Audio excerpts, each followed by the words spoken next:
함께 나눈 본문으로 어둠에서 빛을 만날 때, 이런 제목으로 은혜를 나누려고 해요. 여러분은 살면서 언제 절망을 느껴보셨어요? 어둠의 그늘 속에서 몸부림치고 괴롭고 고통스러운 적은 언제든가요. 또 그런 상황을 어떻게 견뎠고 어떻게 거기서 헤어나가셨나요? 저 같은 경우는 개척해서 7년 만에 교회를 아주 멋있게 잘 지었어요. 그리고 8년을 목회를 잘 하다가 낭떠러지로 그냥 떨어지는 그런 경험을 했거든요. 어디로 갈 곳도 없고 정말 깜깜한 암흑이 제게 닥쳤거든요. 어디에도 빛이 없었어요. 답답하고. 물을 어떻게 어디에다 손을 쓰고 어디에 발을 딛고 나가야 좋을지 그렇게 암담한 환경에 처한 적이 있었거든요. 그 환경 속에서 벗어날 수 있었던 유일한 길은 하나님 앞에 무릎 꿇을 때였어요. 우리 주님은 제가 그렇게 암담한 처지에 놓였고 곤고하고 고통스러울 때 내게 다가와서 네가 이렇게 잘못했으니까 그런 일 당한 거야, 그렇게 비난하지 않으셨어요. 네가 게을러서 그런 거야, 너 이런 잘못했지, 너 이렇게 행했지, 그래서 그 결과로 이렇게 다가온 거야, 그렇게 말씀하지 않았어요. 내가 울 때에 주님은 잠잠히 같이 울어주셨고, 그리고 오래 기다리셨어요. 뭘 기다렸을까? 제 마음속에 예수님의 마음이 와 닿을 때까지 잠잠히 기다리시더라고요. 시간이 참 오래 갔어요. 그 시간이. 그 시간의 흐름을 통해서 어느 날 성령을 통하여 예수 그리스도의 빛이 들어왔는데, 그 빛이라는 게 뭐냐면은 하나님은 사랑이구나. 예수님께서 나를 사랑하는 것은 세상 끝날까지 사랑하는구나. 그 사랑은 변함이 없구나.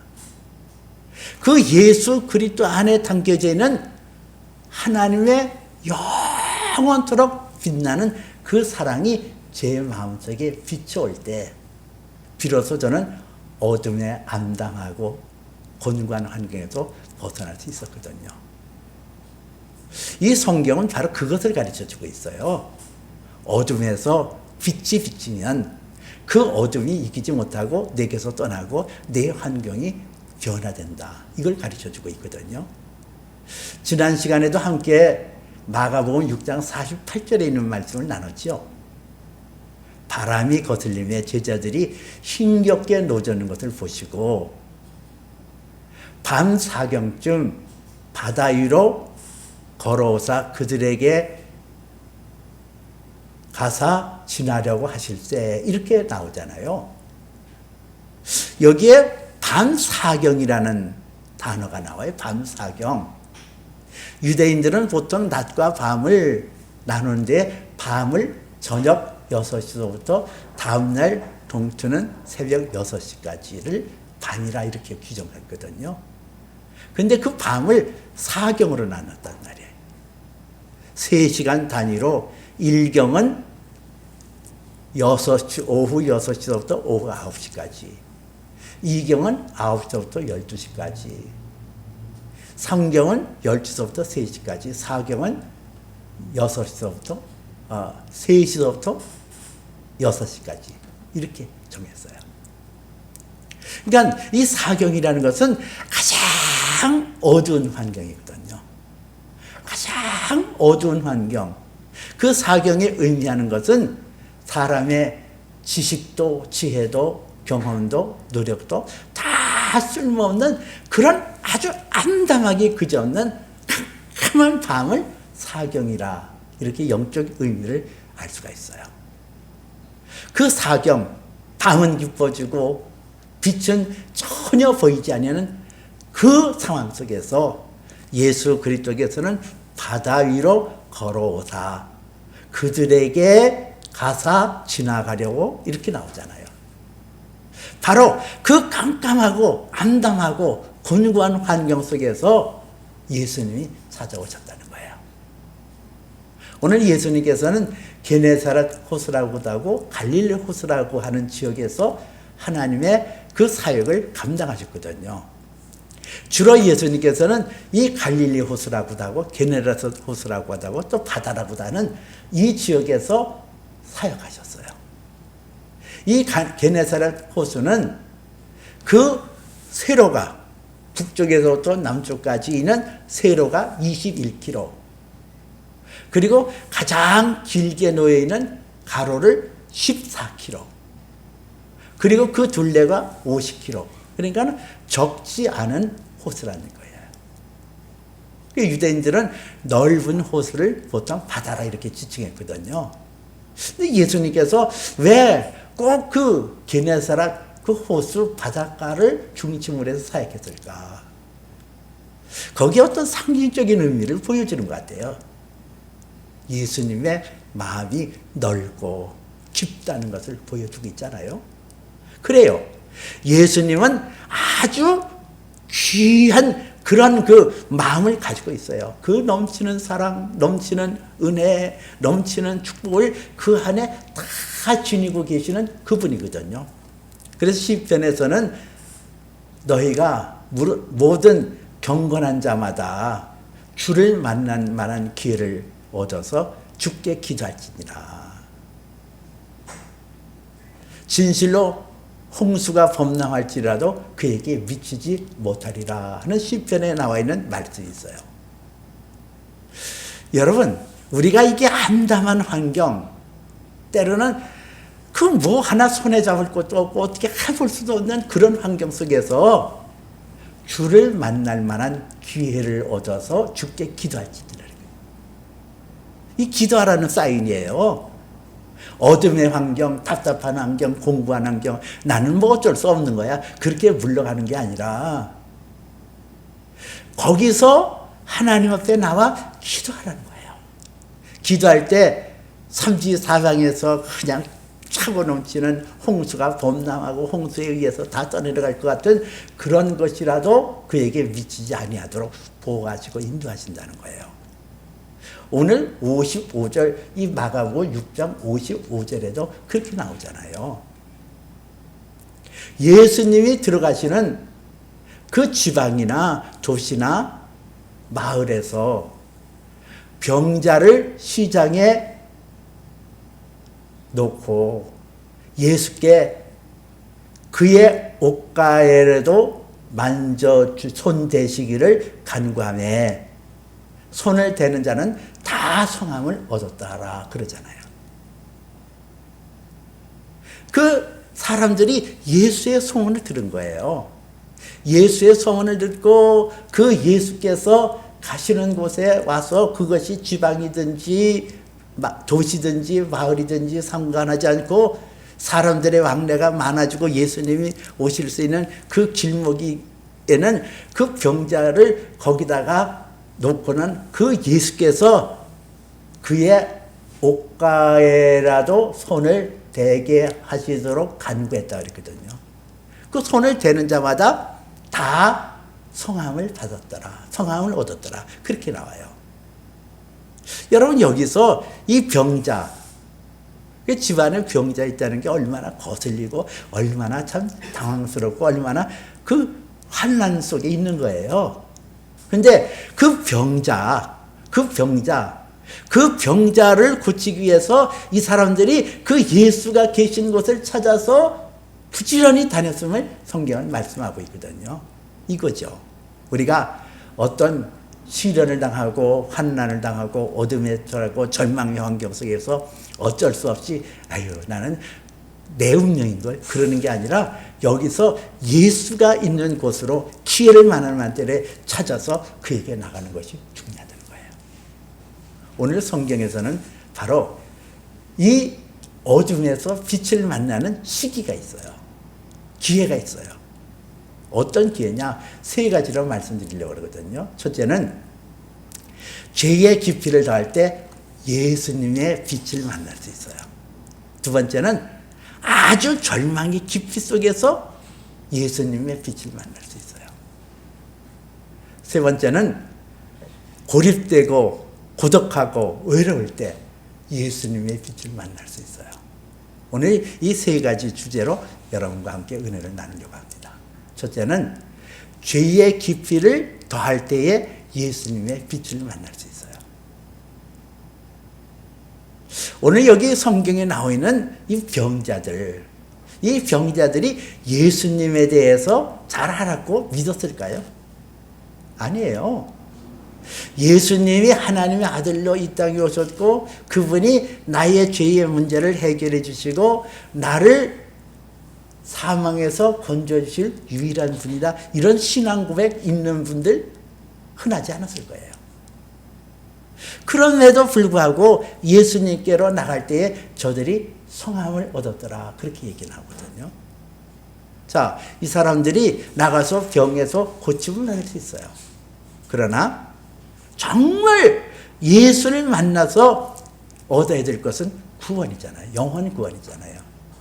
가장 근본적인 것은 죄사함이잖아요. 죄에 대해서 해결받지 아니하고 그냥 무슨 육신으로 고침받고 그것도 은혜죠. 그것도 물론 좋은 일이에요. 그러나 그 육신으로 고침받았다고 해서 영원 구원 받은 것은 아니고 그 육신이 고침받았다고 해서 또 병들지 말라는 법은 없거든요. 가장 중요한 것은 내 안에 있는 죄가 고침받아야 돼요. 로마서 3장 10절에 보니까 의인은 없나니 하나도 없으며 이렇게 나와요. 그리고 3장 23절에서는 모든 사람이 죄를 범하였으며 하나님의 영광에 이르지 못하였더니 그렇게 나오거든요. 우리는 죄에서 자유로울 사람 없거든요. 모든 사람이 죄 아래 있는 거예요. 모든 사람이 죄의 아래 놓여 있고 죄의 그 무게를 이렇게 짊어지고 사는 거거든요. 이 죄의 문제를 어떻게 해결해야 될까? 죄가 깊어질 때 은혜가 넘치는 거예요. 로마서 5장 20절에서는 율법이 들어온 것은 범죄함을 더하려 함이나 그러나 죄가 더한 것에 은혜도 더욱 넘쳤느니라 그런 말씀이 나오거든요. 여기서 우리가 이해할 수 없는 부분이 이거예요. 율법이 들어온 것은 범죄함을 더하려 함이라. 율법이라는 것을 통해서 내가 그전에는 이것이 죄라고 생각하지 않았던 것이 율법이 들어오면서 이게 죄로구나. 그걸 깨닫게 한다는 거예요. 근데 이해할 수 없는 건 그러나 죄가 더한 것에 은혜도 더욱 넘쳤느니라. 아니 죄를 많이 지으면은 그러면은 은혜도 더욱 넘쳤다는 얘기냐? 그거 아니거든요. 6장 1절에서는 그런즉 우리가 죄를 더하려고 죄를 지을 수 있겠냐? 죄에 거할 수 있겠냐? 이렇게 나와요.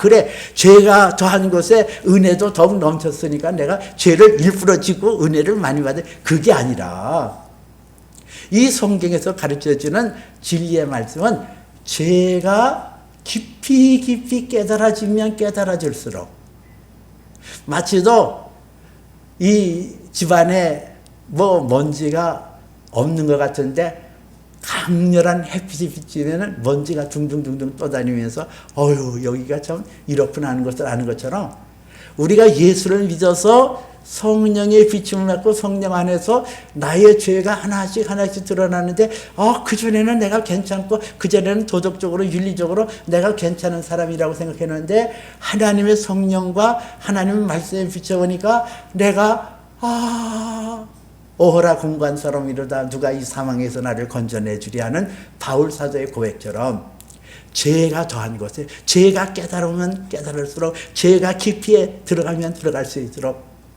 하나님의 아들 예수 그리스도의 강력한 빛을 받을 수 있는 기회가 된다는 거예요. 바울 사도는 스스로 의로운 자라고 생각했어요. 율법에 흠이 없고 바리새파 중에 바리새파고 행위로도 의로운 사람이라고 생각했어요. 그러나 그가 이 성경에 고백한 대로 하나님의 말씀이 들어가고 성령의 비춤을 받으니까 자기가 죄인임을 드러나고 그는 고백하기를 나는 죄인 중에 괴순이라 그런 고백을 해요. 이 괴수라는 것은 우두머리라는 거죠. 가장 죄악에 있어서 앞장서 있는 아주 그런 고약스러운 그런 괴수라고 고백을 하거든요. 그가 자기의 죄가 깊이 드러날 때에 그는 예수 그리스도의 빛으로 오신 예수 그리스도를 만나고 그 예수 그리스도 안에서 그의 삶이 날로 새로워지고 하나님 나라의 소중한 존재로 성장하는 것을 그는 경험했거든요. 이게 죄가 더한 것에 은혜가 더욱 넘쳐느니라 줄 말씀이 그런 거예요. 우리가 이 죄를 깊이 인식하고 죄에 대해서 깊이 깨닫게 하는 것은 감정의 죄로부터 자유해지고 감정의 죄를 다스릴 때에 점점 죄의 그 깊이를 알 수 있고 죄의 넓이를 알 수가 있고 거기서 예수 그리스도를 만나거든요. 어떻게 이 감정의 죄를 다스릴까? 제 간증을 잠깐 얘기 드리면서 나눠볼까 해요. 제가 17살 때에 시장을 지나다가 수박 파는 장사를 봤어요. 수박이 싸게 팔더라고요. 그래서 골라서 이거 달라고 그랬더니 그 장사가 흥분했는지 이거 아주 그냥 잘 익었다고. 그래서 칼을 가지고 이렇게 쭉 했는데 그냥 쭉 갈라졌어요. 근데 그 장사가 네가 골랐으니까 이거 가져가라는 거야. 이거 내가 언제 이거 칼대라고 그랬냐. 그러면서 안 가져가겠다 했더니 이거 그리고 그냥 왔어요. 나 다른 거 달라 했더니 그거 가져가라 해서 그냥 왔어요. 그랬더니 나를 뒤에서 욕을 해가면서 그 수박 한쪽을 가지고 그냥 뒤통수를 치는데 그걸 봤는데 얼마나 자존심이 상했는지 몰라요. 한동안 그 수박 장사 생각하면 안에서 감정이 막 묘한 감정이 막 올라오는 거예요. 수치심, 모욕감, 힘이 없어서 어떻게 대항하지 못했던 좌절감 이런 것들이 뒤섞여서 내 마음을 괴롭힌 적이 있거든요. 이런 마음들 이거를 죄라고 여러분 느끼지 않잖아요. 남한테 이렇게 모욕당하고 수치당한 것을 죄라고 여겨요. 그런데 내 안에 있는 이러한 어떤 누구를 용서치 못하고 어떤 누구에 대한 감정이 손상한 것이 이것이 내 영혼을 그르칠 수 있다는 거예요. 이거를 처리를 해야 돼요. 그럴 수가 있지 뭐. 그놈이 잘못했지. 이래가지고는 답이 없어요. 누가복음 22장에 보니까 예수님께서 시몬아 사탄이 너희를 밀가부로 하려고 요구하였느니라 그래요. 이 밀가부로 탄다는 거 여러분 아는지 모르지만은 밀을 타작할 때에 그 키라는 것에 대해서 그거를 그냥 막 바람에 막 날려서 그 쭉정이는 날아가게 하고 건물은 날아가게 하고 알곡은 안에 들어오는 거 이게 까부르다는 단어를 쓰는 거거든요. 밀가부르 이렇게 이 사단이 우리에게 섭섭한 마음 또는 원망하는 마음 때로는 미워하는 마음 때로는 안에 아주 증오하는 그런 여러 가지 그 감정을 가지고 부추긴다는 거예요. 이 감정의 문제를 해결하지 않으면은 또 다른 죄가 범벅이 돼서 내 영혼을 그르칠 수가 있어요. 그러므로 내가 죄의 깊이를 더하려고 한다면 작은 감정의 죄라도 내 안에 누구에게 대해서 원망하거나 불평하거나 때로는 내 마음속에 두려워하거나 근심되거나 내 마음속에 어둠이 찾아오는 것은 여러분들이 반드시 예수님 앞에 나와서 회개가 필요해요. 그 회개를 할 때에 나한테 이런 죄가 있었구나.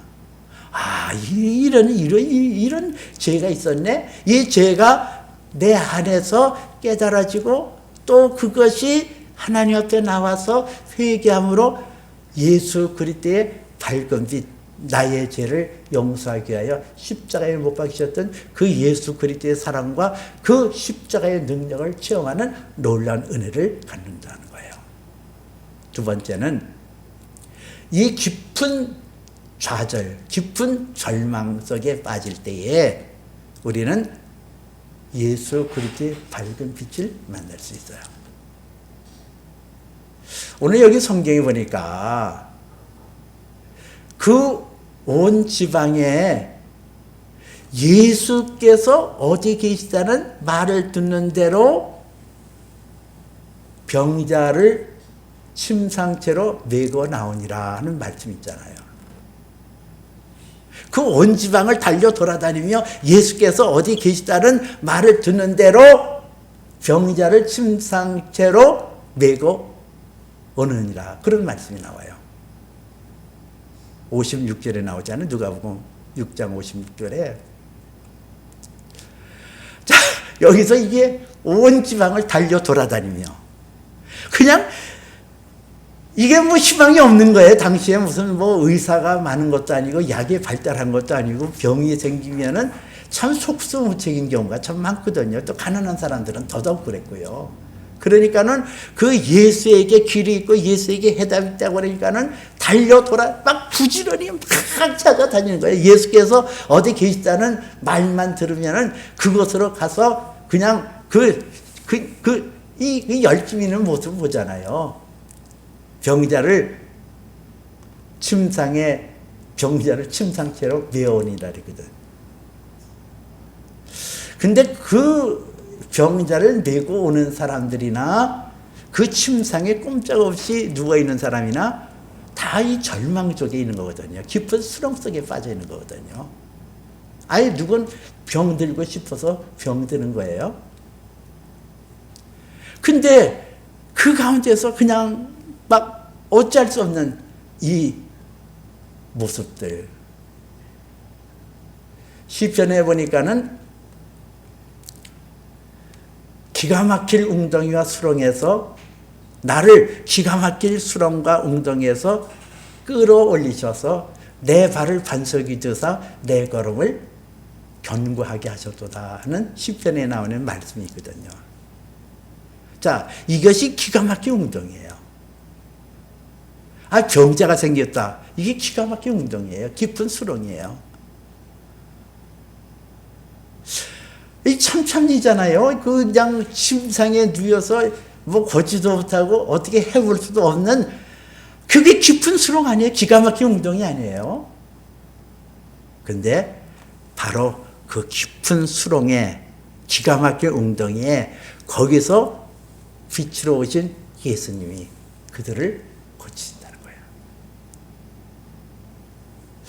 우리가 이 깊은 절망이 있고 깊은 수렁에 빠졌을 때에 내 힘으로 거기서 막 나오려고 하면은 소망 없어요.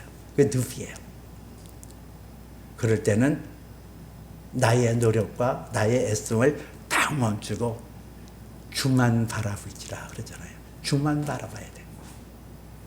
주님만이 나의 힘이여 방패여 산성의 요새다. 주님이 나를 건져내달라고 기도를 해야 돼요. 구해야 돼요.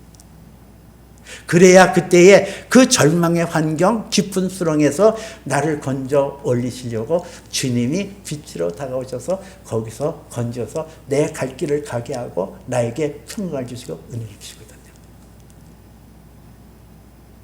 때로는 우리가 하나님 앞에서 내 의지와는 상관없이 기가 막힐 웅덩이와 수렁에 빠질 수도 있지만은 내가 지혜가 부족해서 사단이 쳐놓은 그 수렁에 빠지는 경우가 있거든요. 원수가 쳐놓은 곳에 그냥 걸려들고 거기서 하우적거리고 거기서 막 곤고할 때가 있거든요. 그럴 때는 우리는 어떻게 될까? 야고보서 1장 5절에 보니까 너희 중에 지혜가 부족하거든 모든 사람에게 후이지시고 꾸짖지 않으시는 하나님께 구하라. 그리하면 주시리라 하는 말씀이 있어요. 하나님께서 지혜 주시기를 구해야 되거든요. 내가 이 절망의 환경 속에서 나의 잘못이다. 내가 지혜가 없어서 그렇구나. 내가 하나님을 경외하고 하나님의 말씀에 순종하지 않으면 그런 것 때문에 내가 지혜가 없어서 이 기가 막힐 웅덩이와 수렁에 빠졌구나. 그럴 때는 하나님 앞에 지혜를 구하라는 거예요. 하나님 지혜를 주세요. 하나님 지혜를 주세요. 그럴 때에 하나님께서 밝은 빛으로 내게 성령의 능력으로 비춰주시고 하나님 말씀이 깨달아지면서 하나님 말씀 속에 지혜가 생기고 지혜를 통해서 나갈 때에 내 환경을 주장하는 천사들이 나를 도와서 내 수렁이 변하여 반석이 되어지고 견고하게 나갈 수가 있었거든요. 이 깊은 수렁, 깊은 절망, 좌절에서 예수 그리스도의 빛을 만날 수 있어요. 세 번째는 고독감, 외로움이 예수님의 빛을 만날 수 있는 기회예요. 이 병이 들면 사람이 참 고독해지거든요. 고립감을 느껴요. 아무리 주변에 있는 사람들이 와서 위로하고 뭐 다독고 그런데도 그 외로움을, 고립감, 고독을 넘어가지 못해요. 이게 문제거든요. 깊은 고독감, 깊은 외로움. 아무도 내 주인은 없는 것 같아요. 그 전에 제가 섬기던 교회에 한 분이 50대 초반에 중풍이 들었어요. 이분이 아내는 그 어린이집에 가서 일을 하고 남자 아들은 군대 가 있고 딸은 아르바이트 하면서 대학생 생활을 하고 그런 집에 하루 종일 아무도 없는 거예요. 하루 종일 밥 차려놓은 그거 식은 밥 차려 먹는 그 50대 중반의 한 중풍으로 고생하는 집사님이 계셨어요. 그분을 측은히 여기서 제가 여러 번 신방을 했더니 어느 날 저보고 약국에 들리자고 그러더라고요. 그래서 제가 그날 밥도 사드리고 그랬더니 약국에 들렸더니 나 모르게 가서 수면제를 사 먹고 있는 거예요. 나하고 가기만 하면 약국에 가자는 거예요. 그래서 무슨 약을 살려나 그랬지. 나중에 알고 봤더니까 죽으려고, 자살하려고 수면제를 먹고 있더라고요. 이게 고독한 사람들의 절망이에요. 고독한 사람들이 갖는 모습이에요. 왜 고독을 느낄까? 왜 외로움을 느낄까? 하나님의 사랑이고 나와 세상 끝날까지 함께 계시다는 그 주님의 사랑을 내가 잃어버렸기 때문에 나 혼자 있는 것 같고 나 혼자 외로움을 경험하고 그러거든요.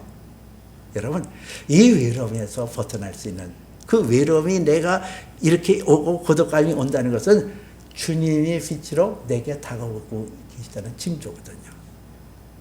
그때 주님께 하나님의 사랑을 고백하세요. 하나님은 사랑이십니다. 하나님은 나를 버려두지 아니하고 나를 구하고 버려두지 아니하고 내게 오시는 주님이심을 믿습니다. 그리고 고백을 해보세요. 내 안에 예수님이 사랑으로 찾아오시고 내 안에 빛으로 찾아오셔서 내 외로움이 사라지고 내가 마음이 든든해지고 훈훈한 것을 느끼게 되어지거든요. 여러분, 예수님은 밤 사경에 제자들을 향하여 바다 위를 걸어오셔서 그들을 위로해 주시고 그들의 환경을 제어하시고 그들을 평강 중에 인도하셨던 그 주님은 죄의 깊이가 더할 때 빛으로 찾아오시고 내가 깊은 수렁과 좌절과 곤고에 빠질 때 빛으로 찾아오셔서 나를 위로하시고 두 발로 걷게 하시며 내가 때로는 외롭고 힘겹고 고독할 때 주님은 빛으로 오셔서 하나님의 사랑을 느끼게 하시고 누리게 하시고 건강하게 하는 주님이셔요. 어둠에서 빛을 만날 때가 있어요. 어둠이라는 것은 결코 저주도 아니고 어둠이라는 것은 결단코 우리를 죽이는 것이 아니라 밤사경이라는 것은 한밤중 깜깜한 밤이지만은 새벽의 여명, 새벽에 동트는 때가 가까웠음을 알리는 밤사경. 그것처럼 어둠이라는 것은 예수 안에 있는 사람에게 어둠이라는 것은 결단코 불이익이 아니라 우리에게는 놀라운 주님을 만날 만한 기회가 되어지고 축복의 근거가 된다는 사실을 여러분 믿으시고 어둠을 만날 때 좌절하지 말고 빛으로 찾아오신 예수님을 만나시기를 주님의 이름으로 축복해 드립니다. 기도합니다.